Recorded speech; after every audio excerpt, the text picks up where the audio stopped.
What's up, everyone, and welcome to the Sunday Recap Podcast, episode 41.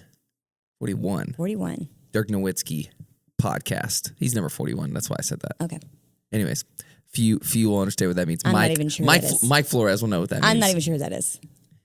Basketball player. Played on the Mavericks. I don't know. Okay. Tall German guy. I left off the basketball era in 95. I think he which got drafted really kind of dates me. Maybe 90 something. I don't know. Anyways, that has nothing to do with this. Nothing to do with this. I don't even think the Mavericks were a thing in 95. Yes, they were. They had Triple J. I don't know. It was like Jason Kidd. Can you look that up, Jake?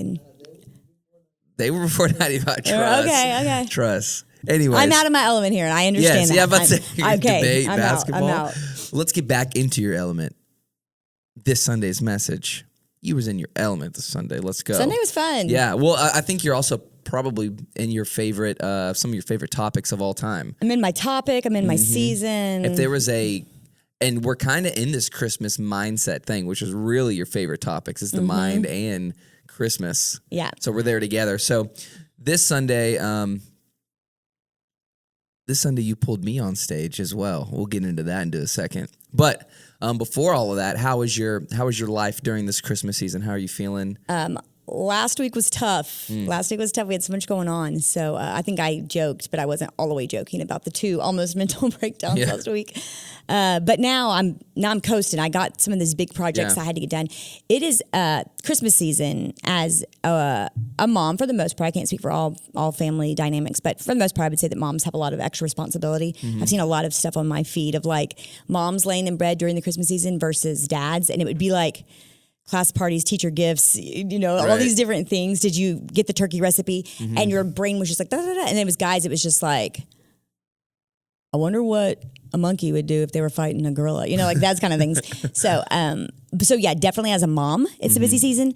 As a pastor, it's a really busy season because there's just so much. You're kind of closing out the year in December, and it's a lot of new families, a lot of that's going on. But then also you're trying to while you're thinking about new families and the Christmas season and your staff and the dynamics of, just that inner working. It's also next year we're all take a break and then come back January 1 and then everyone's gonna be all right, what's the vision for the year? So you kind of have to stay really spiritually ahead to kind of, God, what are you doing? So I've kind of had that element going on. This is still a business, and so we have a lot of just business closeouts corporately that we do this time of year. And then if we didn't have a busy enough season, we were let's do this Christmas train thing, right? Which is amazing and great. But it definitely we have such a great staff and extra amazing volunteers. So that's actually, I don't have to even get super, super involved. I can kind of stay on my post here and really stay focused in on the church and coming in next year. But it's really demanding on the staff. So some days, which we'll talk about in a second, I kind of get this wild hair of the notion and this idea I want to do. And then I have to call staff members that are already busy. And I'm hey, I got a great idea. And so navigating that right now. Yes, for sure. Yeah, this is it's also just... In this season, too, it's there's a lot of also fruit that you can see as well. You know what I mean? Just because there is so many people on campus and there is so many, different things going on that, there is a lot of life as well coming through all of it. So that's really good. But yeah, this Sunday, we stayed on the first one of this, which is crazy, by the way it fell this year is that there's only two Christmas services before candlelight. Yeah. So in a couple days, is candlelight service, which is really wild. Fast. Yeah. So the first one was why we needed Christmas, right? Which we talked about last week. We went into the King Herod and the Pharisees and the shepherds and the wise men. Those different perspectives. And then this Sunday, you went into Christmas, brought to you by Jesus, right? Yeah. And so yeah. Let's talk about the origin of some of these ideas. We can get into the origin for the illustration, but what's the inspiration going this direction this Sunday? This brought to you by Jesus. Brought to you by Jesus. And I think we'll talk more probably about just the songs we were singing, things like that. But I think we sometimes forget. Even though maybe we have nativities everywhere, but it's really brought to you by Jesus, not just the event, but actually the life that we want to live and the life that we long for is actually what's been brought to us by Jesus.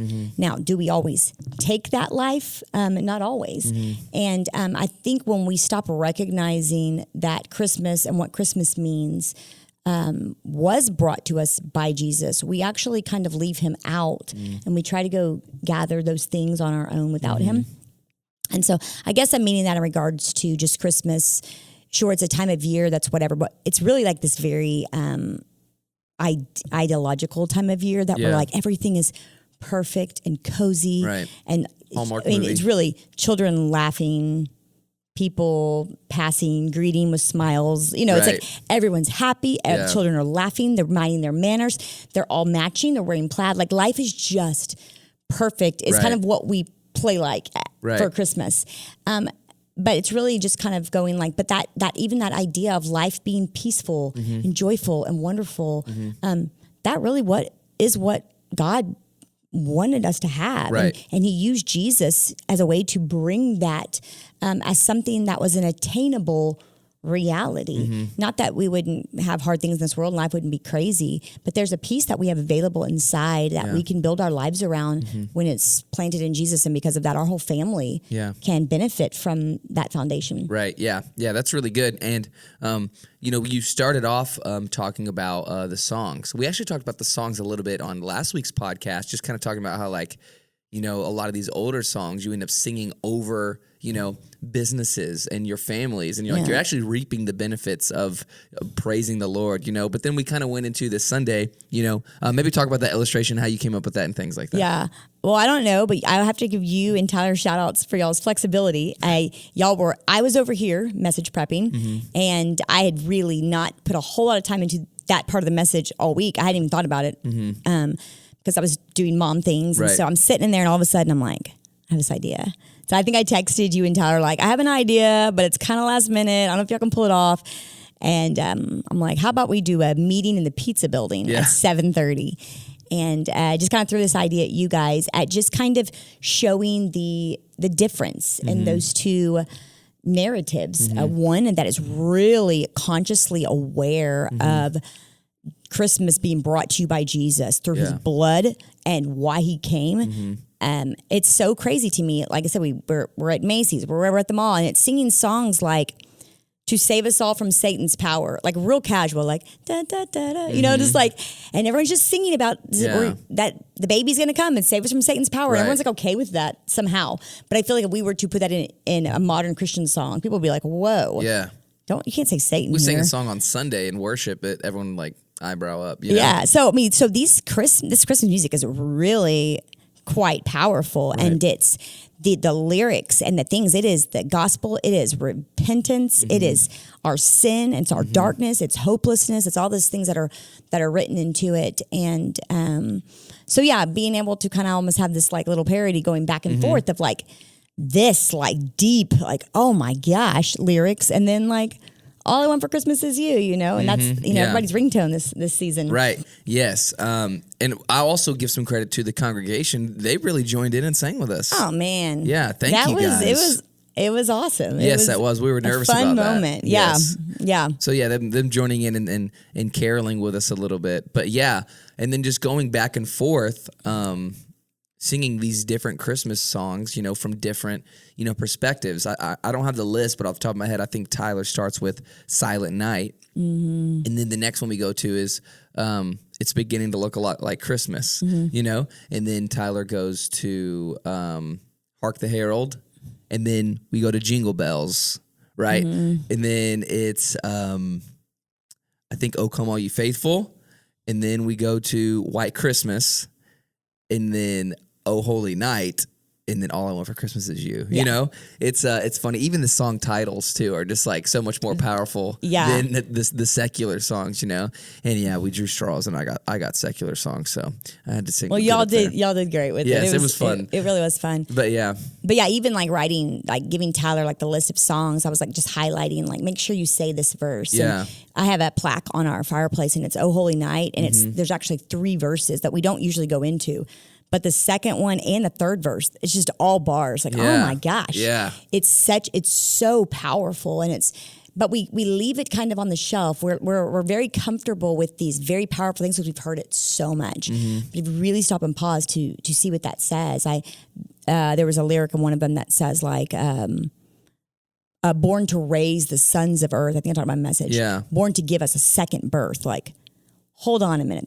I mean, just the idea of raising up the sons of the earth, like that is deep, like lyrical things built all the way into the construct of what God created humanity, sends his son to bring us all back because we were the sons of God and we'd lost our way. And then he gives us born to raise the sons of earth and then to give us a second birth and Jesus becoming the new Adam.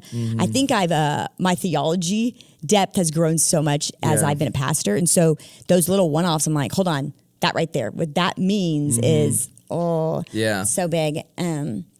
But I was trying to be careful because I didn't want to almost make it sound like modern Christmas music was bad per se. There's probably some of it that might be a little out there, but it's not that music is bad, and it's not even that the ideas that they are singing about are non-biblical. I think.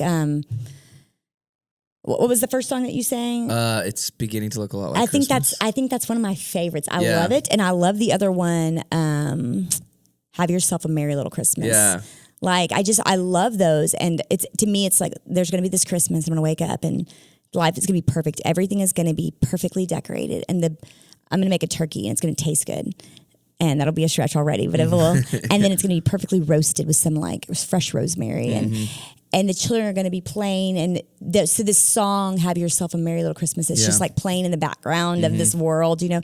And so I don't really want to like villainize that idea and that take, because I actually think that that's why so many people gather around such a ridiculous, what it would seem like, notion in today's. That's not actually anybody's reality. Yeah. And if you say it's yours, you're probably holding back information because that's just not how life always works. But that longing for it to work that way, that's actually built deeply in us. Right. So it's not to go. If all you want to sing about is a white Christmas, then you don't love the Lord. Like, can you love the Lord and also love the idea of snow? That's part of his. So to have I wake up and all of creation is worshiping and this beauty on Christmas morning. It's sparkling white as snow, just like our sins that have now been washed away and forgiven. Yeah. Like that's actually in us by design. Yeah. And I think sometimes we can take this really strong like approach. Like I love the new stuff. I mean the old stuff, but that new stuff, it's just so secular. We're like, it's not all bad. Yeah. But I think what makes it bad is that when it becomes idols in our life. I think what makes it bad is when it becomes out of balance and out of proportion with the value that we have in the kingdom of God. Right. I think it becomes out of balance when we actually are now mitigating the kingdom of God and going around it to get these values on our own. Yeah. And that's when I think we like really get ourselves into trouble, actually. Right. Yeah. Right. That next part of the message really going after that is that how Christmas can be a time of ideology, you know, right? Yeah. Idolizing this, you know, like you were saying earlier, this perfect life, so to say, you know, and and I think that what you said is good too, because you can hold that in one hand and also hold in the other hand, like it's okay to like long for that's actually put in us to like long for a beautiful life of, you know, you even spoke right here, Christmas comes through true freedom, right? We should long to be free. You know what I mean? Yeah, and like we have our whole. The Christmas songs are about family restoration. Everyone's gathered around the table. Yeah, there's songs that are built around that. There's songs that are built around there's hope for the new year, and you're making New Year goals. And there's things about just making your home. You have a nice place that you've lived and stewarded, and there's beauty in the home. Like that's all. Yeah, like you stewarding your garden. Those are biblical concepts, but I think what Christmas begins to do, it almost begins to create this divide inside of ourselves, because when we dress this up and we sing these songs about it and we try to make our Instagram at least look like that's what's happening, we begin to realize there's so many areas in our life that's just not reality. Right. Our family's really not that restored. Right. And the holidays are very difficult because there's so much contention in the room. Or the holidays are difficult because we're grieving the loss of people in our lives that maybe we've lost, and we didn't lose them on good terms, and we don't know that their story is a story of wonder and beauty now with the Lord. We don't know, and we left things unsettled. So Christmas is a time of, I think, remembering regret. I think Christmas is a time that if you maybe don't have a family, or you don't have a lot of friends around you, and you're a little bit isolated, it really kind of like heightens the loneliness. And so as much it is a time that like some people can like gather around and just sprinkle enough hope to say that's what's happening, it's actually kind of a season that you realize that idea is not really true. And I think some people have good Christmases. I don't want to say that's not true, but I think for a lot of people, I mean, I even had those moments on Christmas Day. I think I shared a family game night. I was trying to do like this Christmas. We were going to make gingerbread houses and play family game night. And it started out pretty good with the gingerbread houses. But by the end of the night, it's like, we're trying to game night. It's just chaotic. And my boys are just being wild. Like when they get around each other, my oldest is 25 and then Tyler is 19. And so when my oldest comes back into the house, they like return to 13 and 8. Yeah. And like the 13-year-old's causing trouble, and then the 8-year-old is getting picked on, and he's like just wild. I was watching Home Alone 2 the other day, and it was Buzz and Kevin McAllister, and I got my phone out and recorded. I'm like, this is literally y'all. So it was just chaos, and I'm sitting there like trying to like navigate it, and I'm sitting there with this disappointment. Like, why can't we just sit around this fire and like tell each other we love each other and tell stories? Because we've got this ideal version. I think sometimes that's in itself is ridiculous and extreme. But what was I really wanting that night? I was wanting peace, and I wanted my kids to enjoy each other's company. And I wanted there to not be any type of insecurity or maybe like little boundaries and things that we sometimes when we get around others, we begin to put up walls and we begin to do all these things. I wanted it to be authentic and genuine and filled with gratitude. And that just wasn't the reality as the night went. I think I said, like, my hair was lit on fire, and there were people on tops of tables, and at one point, underwear were out to show leg injuries, and it was just a weird night. I'm sitting there being like, this isn't how it worked out on my timeline. Right. So I think that's a real reality we face at the holidays. And then I think there's a reality that we face. Like I said, some people, it's like you're not even going to the holidays hopeful because you've been through so many that it's just not been good. You know what's about to happen. And I think you see people maybe even when they get older, like, I don't even try because I know it's not going to live up to this expectation that we have for it. And I think sometimes it's easy to get into the holidays and focus sometimes on our disappointment. I'm sure like every mom at the end of the holiday could like get in a group text and be like, I'll tell you what today. Yeah. But really, if we would go deeper than just maybe venting about our disappointment, we would see that under that disappointment actually is a soul longing. Except for my kids, it wasn't just the boys were being rambunctious and I hate when they act so silly in the house. It was going like, no, actually what I'm longing for is that there would be such brotherhood and camaraderie in our family that when my kids coming together, so I'm longing for full restoration. And not that they don't have a bad relationship other than like big brother, little brother, you just like pound each other for fun.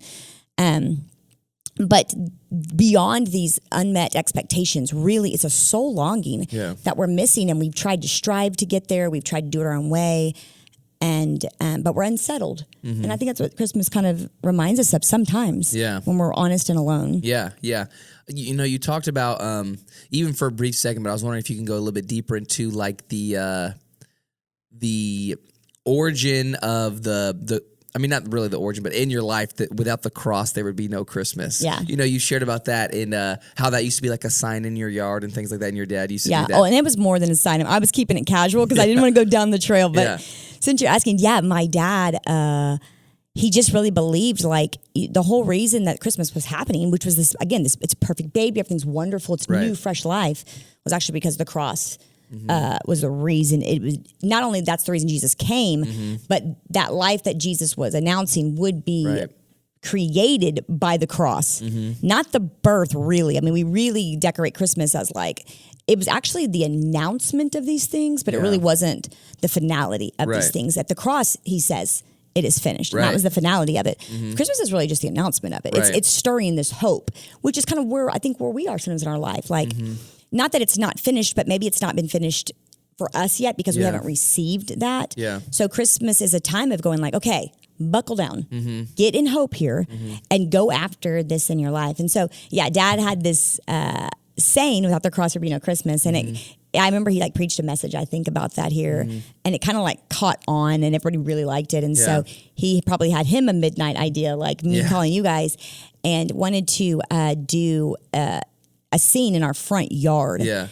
And across, we used to, when I grew up, for the first 13 years, we lived in Friendswood. And so our house was across the street from this house that was like known in Friendswood as like the house. He had probably 50 to 100 cut out like Disney characters. Every year when Disney released a new movie, there was gonna be a new cutout. Like, oh my gosh, it's Flounder, you know, so and Ariel, you know. So his yard was just decked to the nines, and it was a Victorian house with white C9 lights lining every detail of that Victorian house. It has, you know, those have those things in the front that are like those tall, pointed. So it was just, the home was beautiful. It had all these Christmas characters. The driveway, you could like drive through it, and like almost like a tour. It was like surrounding you on both sides. He had like a corner lot. It's all laid out like that.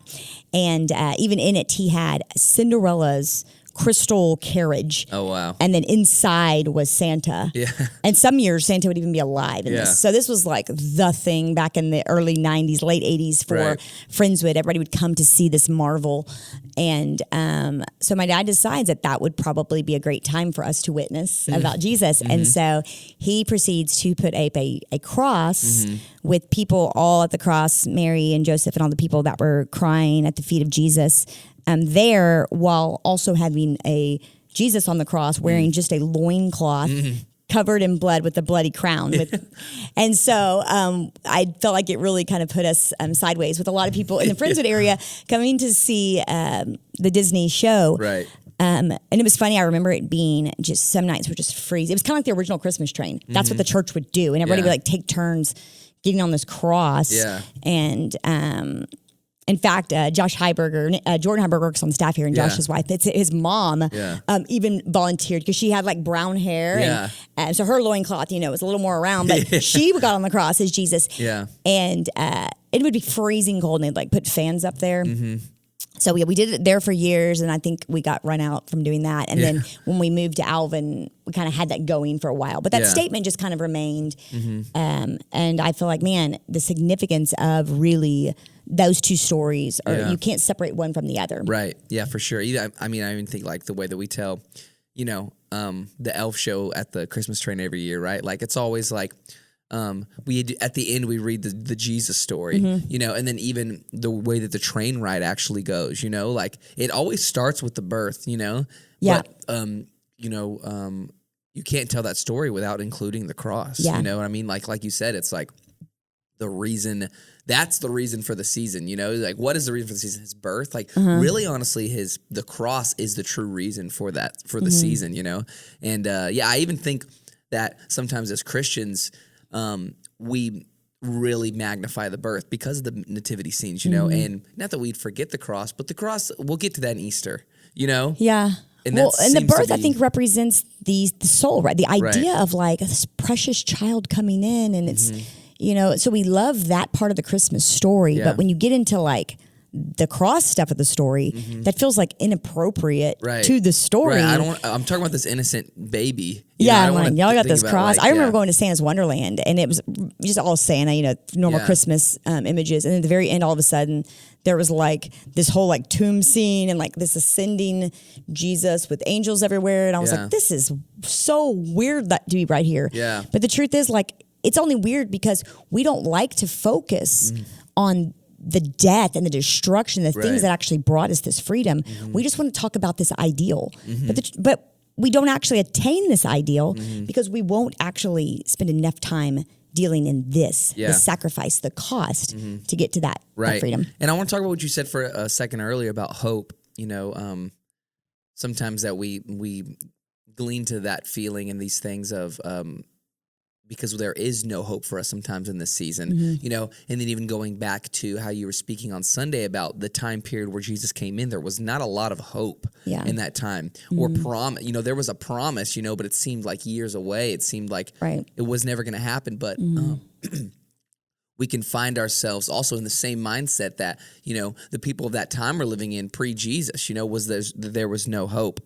And you talked about, you know, 3 different things that Jesus was sent to deliver us from, right? And then we can go through those on the pod today, but one being the world, one being the law, and then the other being our flesh.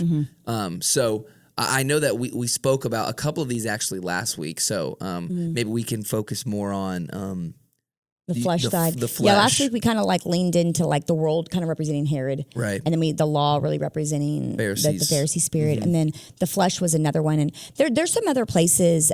There is actually in the Bible where it says deliver us from the evil one. Right. Which would be another reference to really being conscious about the enemy and what he's really doing, which I think is woven into all of this. Right. But I was grabbing these three just because I was digging through Galatians and really almost looking at a Galatians study on when Paul opens it, he says that God gave his son Jesus to deliver us from the present evil age. And I liked that he was going like, it's what's actually happening now. And it doesn't matter if Paul is writing that to us today, people 200 years ago, or all the way back to the original church.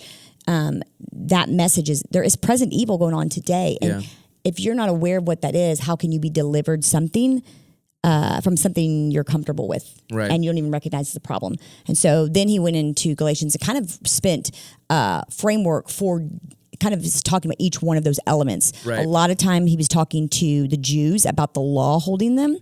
A lot of times he was talking to the Gentiles who they didn't have that religious belief system built into them. They had actually had the world's religious system, which is the greed and the comparison. So Herod's system was built into the Gentiles. So he was really trying to speak to those two different things. Like, what is stopping you from being free? Right. But then he kind of comes in with the flesh and talks about how just the flesh is. And the flesh actually can help either area become even worse, because the flesh is kind of like the worker bee. Like, when I desire something, I'll take what I can get. And so for the law, the flesh wants to deserve their place and to work hard and to be better than everybody else. And so the flesh uses the law, and it lives in this pride state and this striving and this self-empowerment. And then if you see it over here, you see the flesh work with the world system and get into greed and selfishness and idolatry. So he kind of really spends some time talking about just like, we really need to be delivered from our flesh. And gives a lot of context in Galatians to our flesh needs to be ran by our spirit. It says, I need to crucify my flesh. Because if I'm in my flesh, I can't be my spirit. But if I'll crucify it, I can be in my spirit, and then it comes over the flesh. Right. Yeah. And you were talking about a little bit before the podcast on that, sometimes we immediately when we hear flesh, like that's like, okay, that's the enemy. But like you were just saying, like actually sometimes our flesh Our flesh, maybe, I don't know if this is the right way to say it, but our flesh can actually long for the same things that, our spirit is, right? And you even said that lyric that you quoted on Sunday, but my flesh and my heart and my flesh, my heart and my flesh, both cry out for you. Right. Yeah. And how, they just look for it in different ways, like you were saying, So for us and our flesh, how do we really navigate being able to put the spirit directing the other and not the other way around, with our flesh leading first? Well, I think when you see in the Bible too, you see the flesh represented in different ways. There's the flesh represented like how we sometimes say my flesh, like my actual physical body. So sometimes my flesh is maybe what I'm doing, and with my physical body, my skin itself, that you'd see the flesh represented that way. Then you see the flesh represented almost as the soul of a man, neither good nor bad, just almost like what's controlling the soul of a man. Where's the soul's aspirations? But then you see flesh sometimes being representative of actual evil, because the flesh as the soul, when it's not inspired by the spirit, it does pursue evil. And that's where kind of like that, my heart and my flesh both cry out. Like my soul, with or without God, with or without salvation, longs for love. So when I don't have the spirit of God available to me and in me, I will go and I will seek love out through the means of my flesh. So that's where it's kind of like, well, then it goes into like my physical self, right? So the flesh is almost like the want, that deep desire of the soul. And we look at it as bad because when the soul's not under the spirit, it does produce bad things. But the flesh is the longing, and it really is longing. There's so many things that we're longing for. We're longing for love. We're longing for significance. We're longing for us to have an identity and people to recognize us. Those longings are built into into man's design. We are created in his image. They're not non-godlike qualities for our soul to long for those things.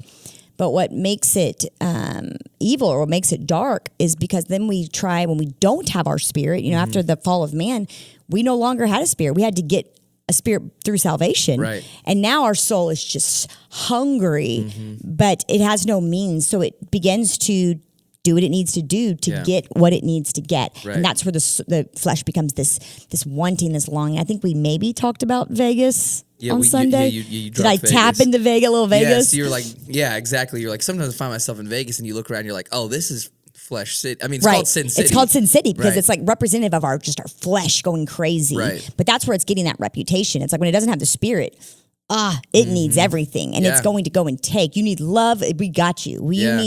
You want to shop. You need that fulfillment right there. We got you. Food, whatever it is. You're a glutton. You want food. Food. Like that's why fasting's a thing, because you deny your flesh. Right. From even just eating. Right. You have to tell your flesh no. Right. And until you meet Jesus, your flesh has been the boss. Yeah.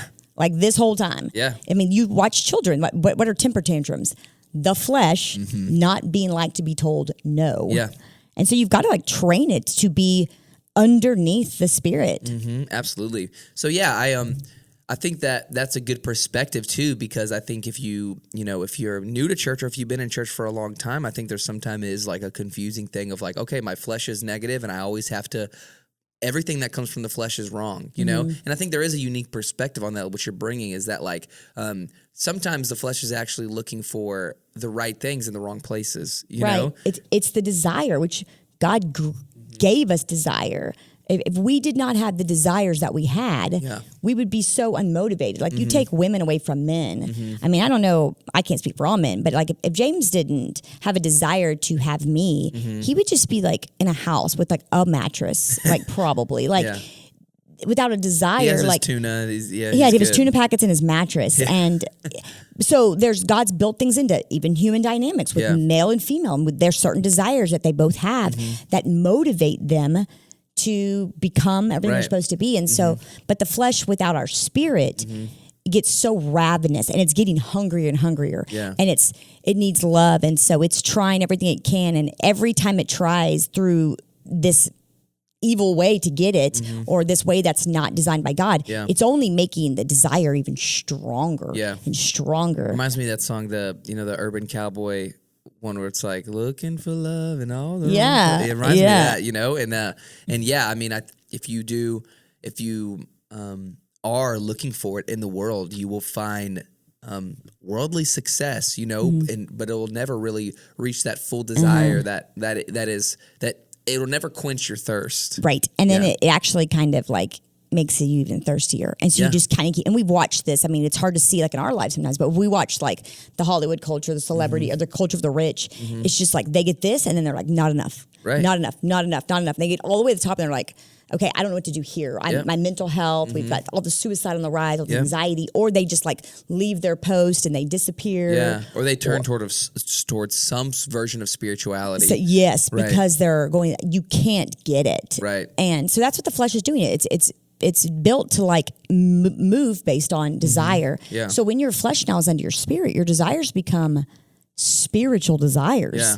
And then you begin to desire that and you can get your flesh to work towards those things. Yeah, and correct me if I'm wrong, but you still are hungry for more, but it's more of God, right? And it's more of but it's not that hunger that leads to zero contentment that the other sort of hunger with the flesh would have. You know what I mean? Yeah. Not saying that you'd be content with where you are with God, but you'd look around in your life and see contentment and not always chasing for more of the world. Yeah. And you begin to train your flesh to be under your spirit. But the flesh is almost like I said, it's the child version that throws temper tantrums. Yeah. And can I be a Christian and have the spirit and still operate in the flesh sometimes? Absolutely. Yeah. There are days probably before this day is over, I will have a moment where my flesh is just like, that's it. Whatever I want to take, I'm going to take right now. Yeah. So if I'm like mad and like I know the Bible says to be patient with people and kind, and I just don't feel like it. So I'm just going to be rude right now. I'm just going to be rude because my flesh is just, I want what I want right now. Yeah. And anything in the way of that, I'll destroy. Right. And what ends up getting destroyed in that process with the flesh is never being told no is me. Yeah. Let's because you're kind of talking about or leading up to it, but let's talk about like kind of what you ended with, which was like this idea of leaven, you know, and almost like you were talking about flesh of like, is leaven this good or bad thing, you know? But like it truthfully is kind of what a dose of leaven is. So maybe if you can like kind of break down what that is. Yeah. Well, and if there's bakers watching, I don't know how exact and precise the parallel to like baking soda or baking powder is, but I'm going to make a jump that it's pretty close. Okay. I should have done my leaven research a little bit more, but leaven is what you put into your bread or your baking to make it rise. So today that's what we use for baking soda. And you put very, very little baking soda and it makes your bread. But if you see, like, if you're going to have like unleavened bread, like Brooklyn's my fitness girl, she eats like Ezekiel bread, which doesn't have leaven yeast in it. And it's just so gross and like hard. And, and in the Old Testament, there's times it would talk about unleavened bread and different things because they were all like Jewish cultural things they were doing, but they were, prophetic representations of what Jesus would actually come and do and say. Yeah. Even some of the Passover meals, there's a thing that you go and you clean your house so there's nothing left, and that's representative. Like there can't be a spick of leaven in your house. Like say you were making bread and you dripped some baking soda, you clean your house from floor to ceiling because you want to make sure there's no leaven in your entire home. Right. Just in case you spilt baking soda and it got on your foot and you walked upstairs to your kid's room and now it got on their floor. Yeah. So that was part of that Passover thing is they would clean out because a little bit of leaven could destroy because it has such an impact. And so they understood leaven really well. The Jewish did for sure because they had all these cultures around it. But then as a society, they knew what that meant. And they knew a little bit goes a long way. So Jesus begins to go like, beware the leaven. And he says, beware the leaven of Herod, the leaven of the Pharisees. And I think that really, as much as it was a message at that time to everyone, that's such a message to the believers in God, because I think sometimes we think if my leaven's less than your leaven and mine isn't causing as big of an overflow, it's okay. Where Jesus is really going like, no, even a little bit of leaven of Herod, even a little bit of those desires to want man's kingdom more than you want God's kingdom. And every time that, as Christians, we have those moments where, sometimes I have it with my kids. If someone does something with my kids, it's the mama bear culture, right? You said I was millennial. It's pretty millennial. You get to this mama bear and all of a sudden I'm like, nothing matters except for my kids. Well, that's really not the kingdom of God. That's really the kingdom of man going me and mine. Now there's some good things in there. You need to protect your kids. But when you get that, like, that's it. I'm gonna, you've got some leaven. And for us as Christians, what we need to do is look at those experiences when we feel that thing that we can feel sometimes and go, oh, that's a good sign. There's more leaven here. I care more about the kingdom of the world than I thought I did. This is more valuable to me. And then the same thing, the leaven of the Pharisees was the warning against letting the law and that religious spirit get in. And the truth is you can have both.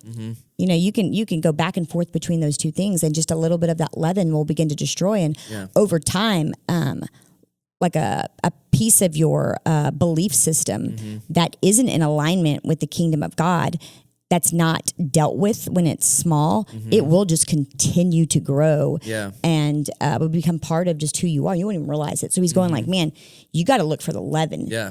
And he says, beware, even a little bit will destroy your life. Yeah. And so, for us and how that applies to us, in the Christmas season, I would say is, that the intentions behind of what we're celebrating, what we're lifting, you know what I mean? And what we are focusing on. Because if you're not careful, this season is the season of self-indulgence, you know what I mean? And the season is the season of, it's funny because in my personal life, I'm like, I'm going to go to, we talk about this sometimes, but I'm going to do I think it's the OMAD diet. I think so, where you just do one meal a day.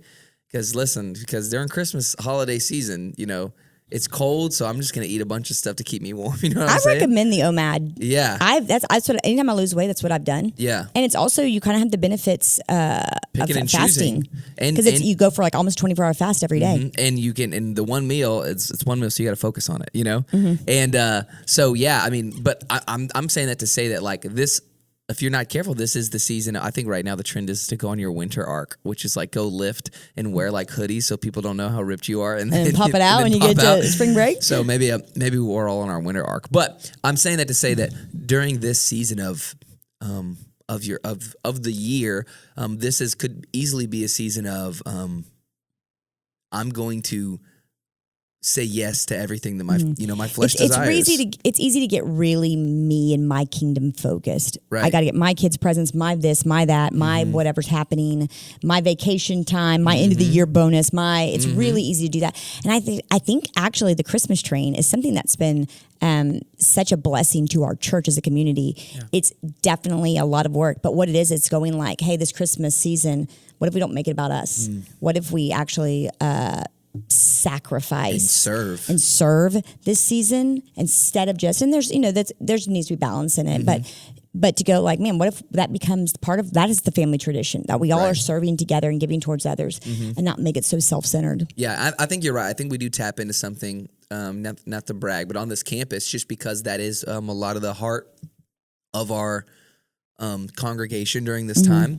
But yeah, I mean, I think that I think if you're not careful, you could easily really forget. And it's just so funny. Like there's so many, I mean, we even talk about it when we're talking about things with the Christmas train. There's so much Christmas things to do during the season. Like there's not a shortage of activities, of events, of traditions, of different things like that are appealing, to the flesh.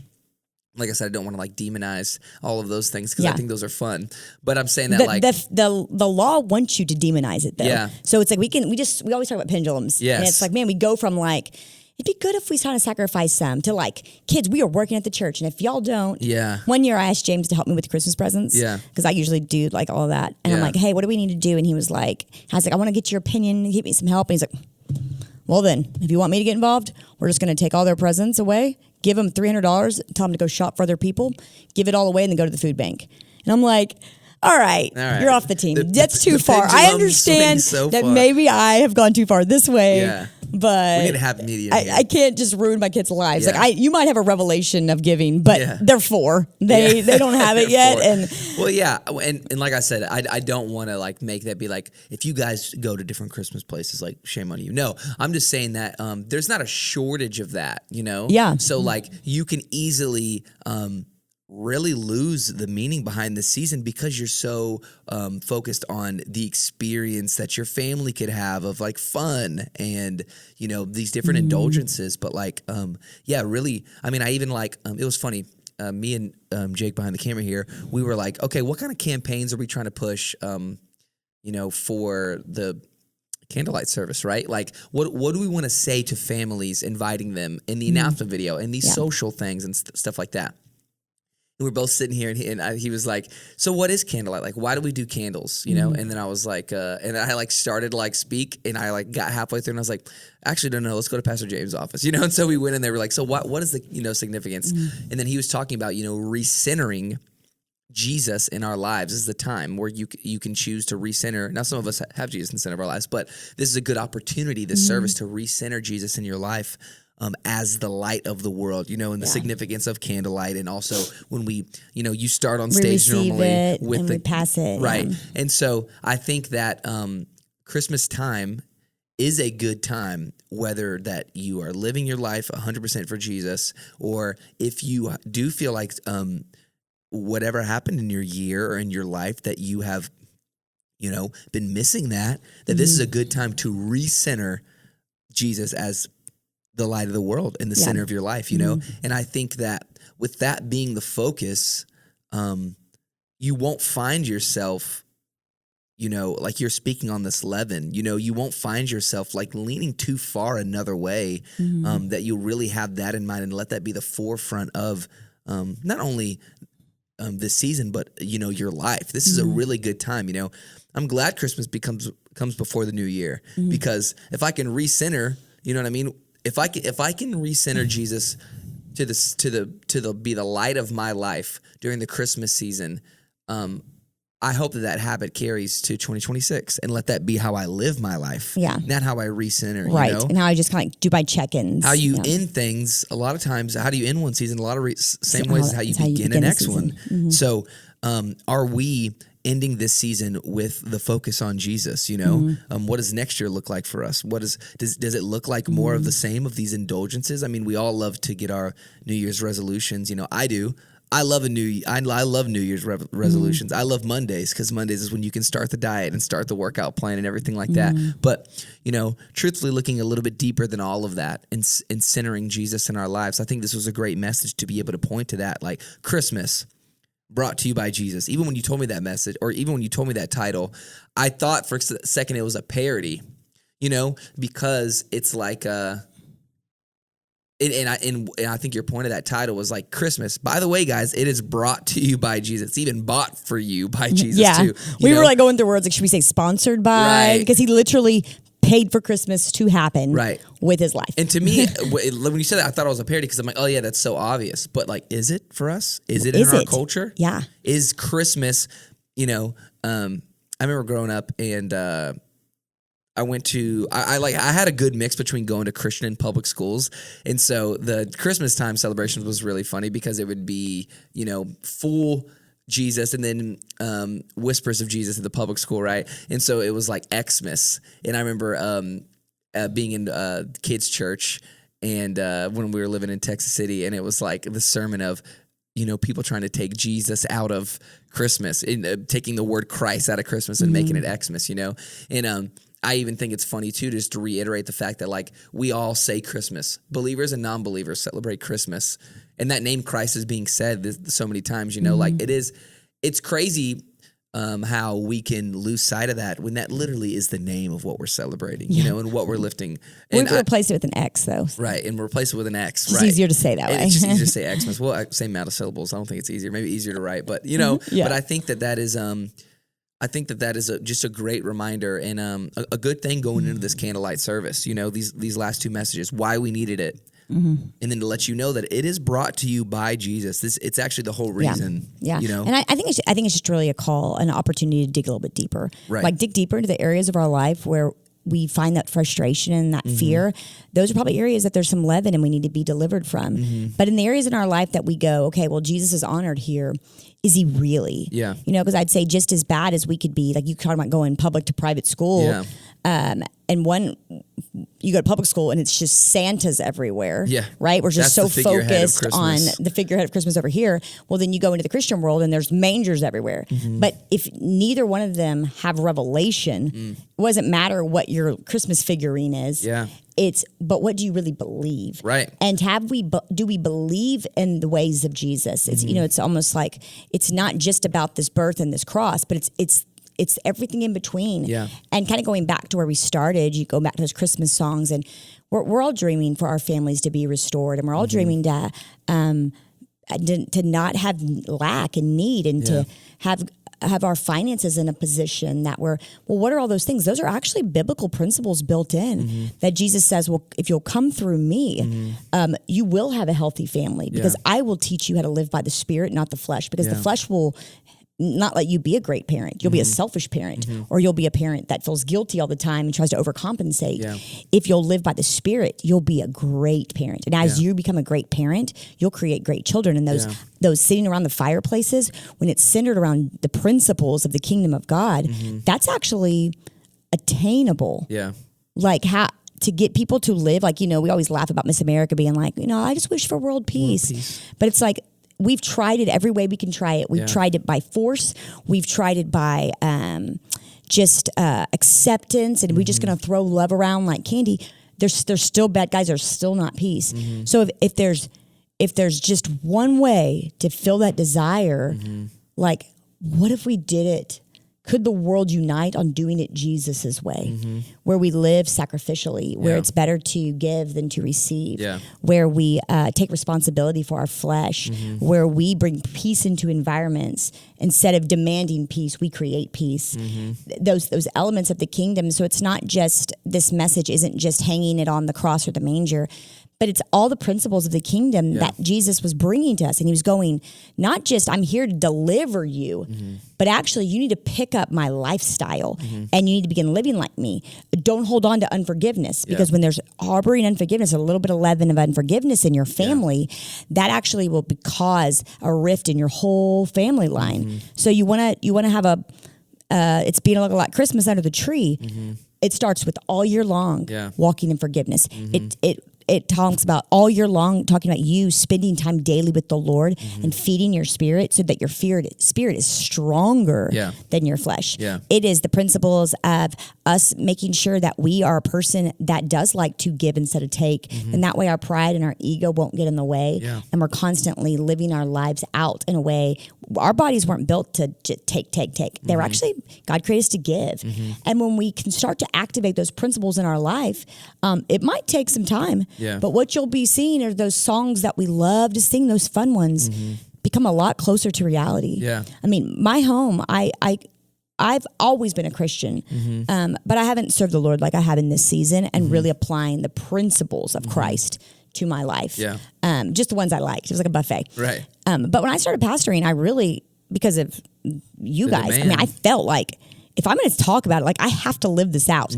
And there would be times that, I would say something or do something and, oh my gosh, that wasn't right. But then I was like, well, then I have to immediately repent for this. And then I have to go tell the person. Because I felt now really responsible. Like, man, I acted ugly, but that's not Jesus in me acting ugly. That was my flesh. And I haven't done a good job at getting my spirit full so that it can take that flesh under control. Right. And so it really began to make me, as the mother of our home, live differently, respond differently, treat my kids differently. Right. And it wasn't much longer when I started going that direction that so did my kids. And then because that's how they started kind of wanting to live, that's the friends they would attract. And the environment of my home has changed since I really started serving the kingdom. James and I's marriage, there's times that we, things that we don't disagree on and we hit these hard paths, but it's like at the end of the day, we are neither one of us underneath the kingdom of man or the kingdom of ourself anymore. We're both actually underneath the kingdom of God, which means like, we got to do it his way. And we can be as mad as we want, but there's got to be forgiveness. There's got to be unity. There's got to be surrender and submission for each other. Honor and respect, and we have to put that back in because we're not under our rules. Right. We're under the kingdom of God's. But when you follow his way, finances, when you begin to tithe and you begin to not spend frivolously to reward your flesh, and you begin to save and set money aside, and you begin to be spirit-led in your finances and only spend money on things that God's telling you. Don't go do a business deal that's crazy unless God's giving you the wisdom and the faith to do that deal. And you begin to take your finances. You put your finances through God's system. You're going to have good finances. So you could even take the Christianity side out of it. So you could be like a non-believer. You wouldn't have the spirit access, which makes it even better. Right. But just the principles of the Bible will produce a better life.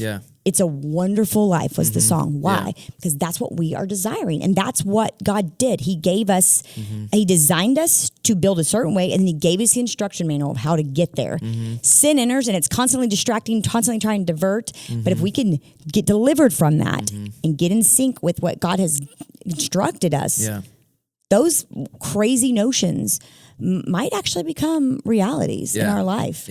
I mean, really, really good. I mean, it's a great thing for us to be able to sit on this Christmas season. Great thing for the congregation, for you guys, to be able to keep at the forefront, as we go. I mean, I'm really happy that these are the two messages that lead up to this candlelight service, because it really does set things in perspective and recenters for us. Yeah, and I'd say it's a good time too to encourage yourself. Maybe this Christmas isn't a Christmas that you're like, man, this isn't meeting my desire. Well, the good news is like, you know what, you get to start the next day and you've got the whole year. If you don't like how your family came together at that table, well, then you've got a year to build family restoration. And so if we can get intentional about the areas in our life that our soul is still longing, and then take the biblical pattern to how to fix those things and really take it to God, casting our cares on Him, we'll see those things in our life really start to change. Yeah. And if you do it, I think sometimes, we do those things as a means to an end. And if we do it as a means to an end, we won't do it long. We won't stay consistent. Right. But if you'll really go after Jesus and you'll go like, I just want to do it to honor you, Lord. Yeah. Sure. The bonus is it actually works. But my real desire, God, is to honor you. And if you said it, even if it doesn't produce what I want, I follow you because you said it. Seek first the kingdom of God and His righteousness, and all these things will be added. You seek Him. You seek His ways. You seek His righteousness to do it by Him. You'll see that those dreams and desires in you, sure, some we've put in there because of the world standard, but some of those He placed in us. Yeah. Some of them by design, and some of us specifically for our life. And when we begin to seek Him in His righteousness, those things just sort of happen. Because why? Because that's how it was meant to be. Yeah. Yeah. Really good.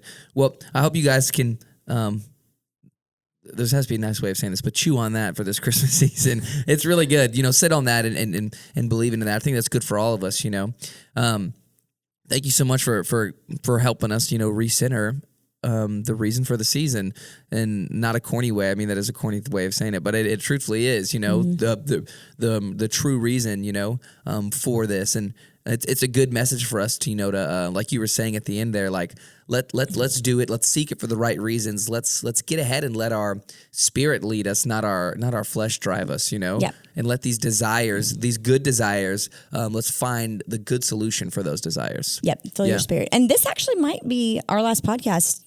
Christmas. I was thinking about that. We're going to take a break next week. I got a birthday. You do got a birthday. So next time I see you, it'll be next year possibly. It might be next year. I'll be older and wiser. Well, we'll definitely taking a break next week. We might take a break after that. So I might be to the new year. Might be to the new year. So Merry Christmas. But in that, you were saying really feeding your spirits there. I challenge you going into this new year of intentionally doing things to grow your spirit. Yeah. Not just listen to the podcast, keep doing that, and going to church, but start. There's so many Bible reading plans every year. And if you wait until the January 1st to figure it out, you won't do it. Yeah. Right now, get a plan in motion for what does the new year look like for you, and how can you be intentional about growing and feeding your spirit? Because if you'll feed your spirit, it'll help it's the manager. Yeah. And it'll manage the things for you. Yeah. And so, think about that, at the end of the year as well. Yeah. Yeah. Really good. We will see you guys soon. Merry Christmas. And Happy New Year. If you want to check out full messages, you can find us at LS Church on all podcast platforms. And you can watch full services with worship at LS Church Alvin on YouTube.